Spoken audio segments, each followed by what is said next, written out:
বরিশালে বিভিন্ন সময়ে সড়ক দুর্ঘটনায় নিহত ও আহতদের পরিবারের মাঝে ৩১ লক্ষ টাকার আর্থিক সহায়তার চেক বিতরণ করেছে সরকার। দুপুর ১২টায় জেলা প্রশাসন ও বিআরটিএ বরিশালের আয়োজনে সড়ক দুর্ঘটনায় ক্ষতিগ্রস্ত পরিবারের অনুকূলে মঞ্জুরিকৃত অর্থের চেক হস্তান্তর করা হয়।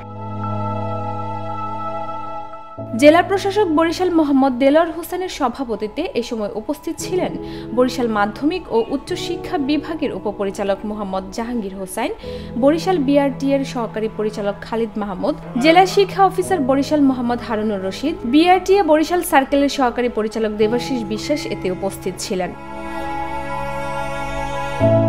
এ সময় সড়ক দুর্ঘটনায় ক্ষতিগ্রস্ত ৭টি পরিবারের মাঝে ৩১ লক্ষ টাকার চেক হস্তান্তর করা হয়। টাকা পাইছি, ছেলে মেয়ে দ্বারাই কইতে পারে যে বাবার এই মৃত্যুর টাকা দিয়ে আমরা আজ এই পথে দাঁড়াইতে পারছি। স্বামী রোড অ্যাক্সিডেন্টে মারা গেছে, এজন্য আমার জেলা প্রশাসন থেকে ৫ লক্ষ টাকা দিয়েছে আমার ছেলে মেয়েদের জন্য। এদিকে ক্ষতিগ্রস্ত পরিবারের মাঝে চেক তুলে দিতে পেরে সফলতার কথা প্রকাশ করলেন জেলা প্রশাসক। আমি হবিগঞ্জে যোগাযোগ করে একটা নতুন করে আবেদন করিয়ে আমি বিআরটির সাথে যোগাযোগ করে জেলা প্রশাসনের যোগাযোগ করে আমি আজকে সফল হয়েছে। আজকে চেকটা তার হাতে আমি তুলে দিতে পেরে আমার খুব ভালো লেগেছে। তার 3টি সন্তান রয়েছে, একটা সুন্দর মেয়ে রয়েছে।